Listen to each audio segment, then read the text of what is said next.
Hi guys. Oh, wasn't expected to be that loud. I just want to say thank you guys again for all the interactions you have done on this channel and on all the rest of my other accounts on TikTok and Instagram.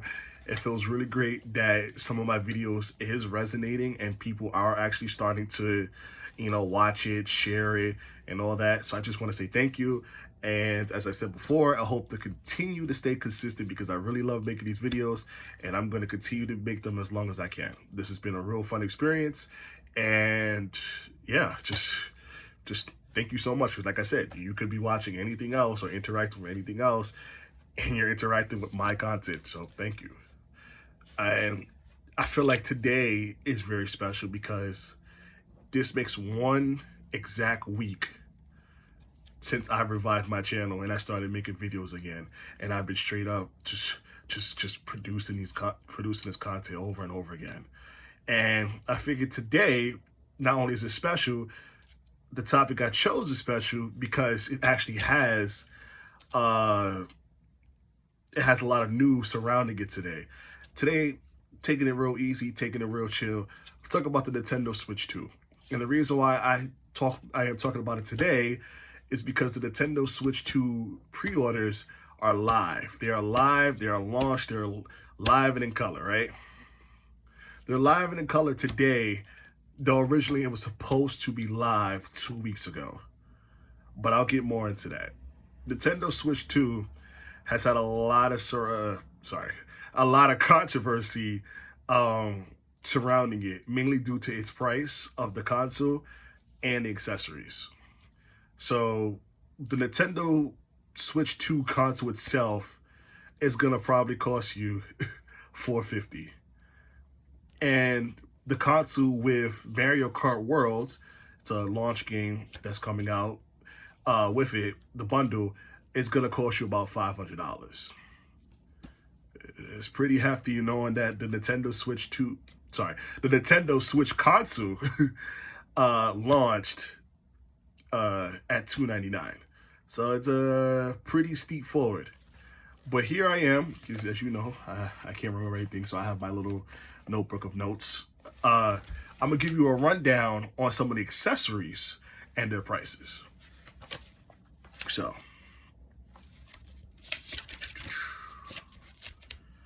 we have the Nintendo Switch Pro controller. It's gonna cost you $84.99.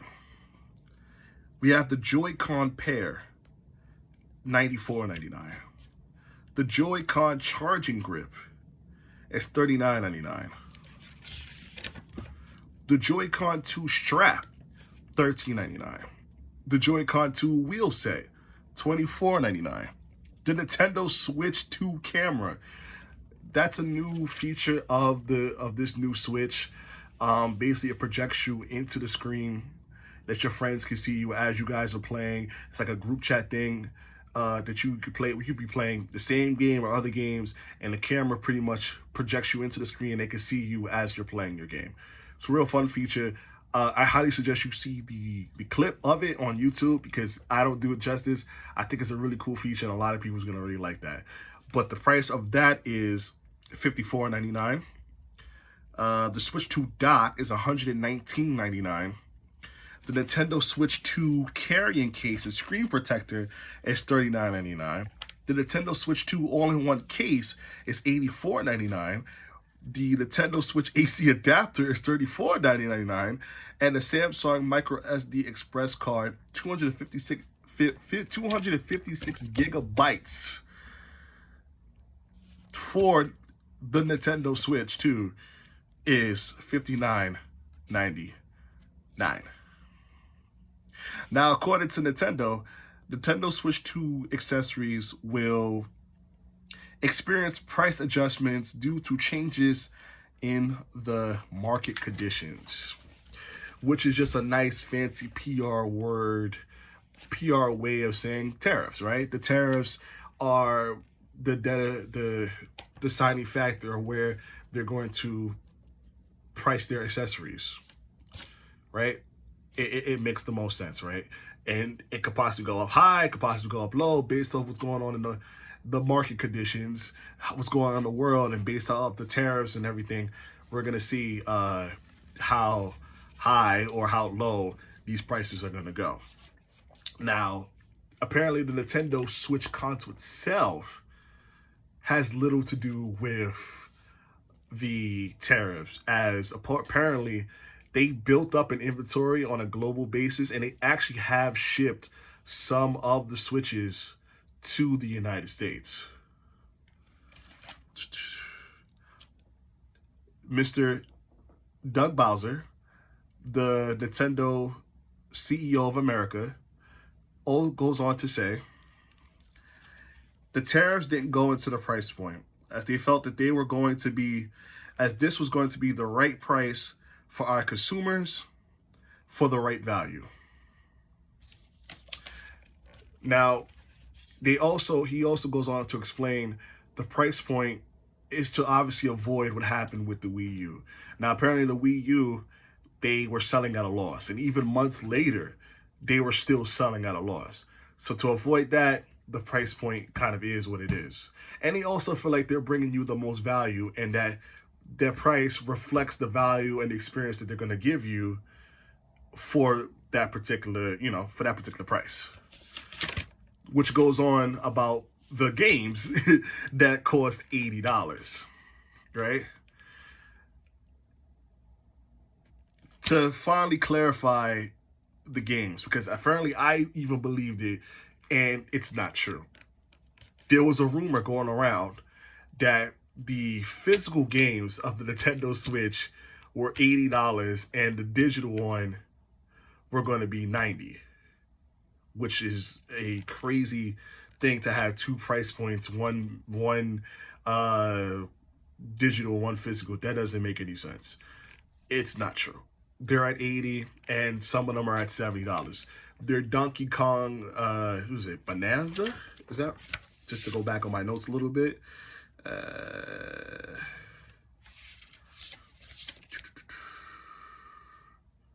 believe I wrote it here. The new Donkey Kong game, it's priced at $69.99. So, no, it's not true that they're charging more for one thing and less for it. That doesn't make any sense. I'm going to read most of what he says because I made sure I wrote a lot down on what Mr. Doug Bowser said. So bear with me here. When explaining, because he talks about the people are very surprised to figure out, to find out that Mario Kart World is priced at $80. So this is what he goes on to say about it. When explaining Mario Kart World being at $80, he again reiterated Nintendo is doing what's best, what's right for its product. We look at every game and every experience and determine what we believe is the right price point based on that experience. We take an approach of looking at what is the experience and what players are going to enjoy out of this game. What is the length of the game? What is the volume of the experience? How in depth is it? And then when the price appropriately based on what we think the value of that experience is. So basically, he believes that the price point is based off the experience that you're going to get. They're giving you a much entertainment value that is the reason that they're charging you that, because it's literally worth $80 worth of entertainment. Just like many of you, you've probably played every iteration of Mario Kart. I've played Mario Kart 64. I've played Mario Kart DS. I've played Mario Kart Double Dash. I played the first Mario Kart on the Wii. I played it on the 3DS. I've played it on the Switch. I've played just about every iteration. And this new one is pretty cool based off the features that they have now. Mario Kart World is basically now that you are driving, instead of it being race start, you're literally doing one long track of races. So even when you're done with one race, you move on to the next one without having to go out and load out to the other one. And then based off the new features that they have, that you could drive around these tracks freely on free mode, and you could drive around with your friends and all this other stuff. You guys can take pictures and all this other stuff and everything like that. It seems like a lot of fun. The new features that you can grind on the walls. They have these rails that you can grind. This is dodge mechanic. You could dodge shells. Like to me, this game is probably going to be a game changer for Mario Kart in general. Like, I feel like they took it to that next level. Because we all love Mario Kart, but again, after a while, it gets to a point where, like, after a while, it does become repetitive. But I feel like this does give you a lot of value out of it. Do you personally feel like it's worth $80? That's up to you. That's subjective. Me, but I wouldn't be lying to say that I wouldn't want to fucking play it. Excuse me. I wouldn't want to play it. I try not to curse on here. So excuse me for that. Yeah, you know, but and that's the funny thing. The market is going to continue to grow at this rate, right? Gaming is moving to that level of now they're giving you value and now they want a return on their investments. So things are going up. And just to kill off Nintendo for a bit, it'll probably be the same thing going forward with with PlayStation and Xbox when their next consoles come out. It'll be the same thing with just games in general. GTA has been rumored for the longest time, $100, $200. We don't know. So gaming is really moving into that direction as well. And it's up to the consumer, us, to decide whether or not we want to actually pay for this, right? Supply and demand. Again, I ain't no business expert, but the market, if the demand is there, the market will give. And if we still continue to pay at these prices, then they feel like they have no reason to lower their prices. And if they feel like their value is that, then they're going to stick to it. And it's up to you, the fan, the consumer, if you feel like it's worth it or not. Now we ask ourselves, the question is, do we think it's worth it? Well, that question seems to be pretty answered today. Today is the official launch of the pre-orders. And guess what? It's sold out. It's sold out everywhere. It's sold out in the US. Target, Walmart, GameStop. Am I missing one? And Best Buy. Sorry, I always tend to forget about Best Buy. Are sold out. They're sold out. But of course, if you're really desperate and you do want one, you could always go on eBay, because guess what, baby? People are already pricing it high, $500, $700. People are paying. They got the pre-order and they're putting their money up that they're going to give you their pre-order code for $700 something. And it's always like that. It was like that with the PlayStation. I didn't get my PlayStation until what, last year? Last year, because it was hard to get one. And people was pricing the PlayStation for $1,000. Yeah. Okay. That's rent. you know what I'm saying? That's rent money. So it looks like even if you want one, shit, you might not be getting one no time soon. For right now, it is sold out everywhere.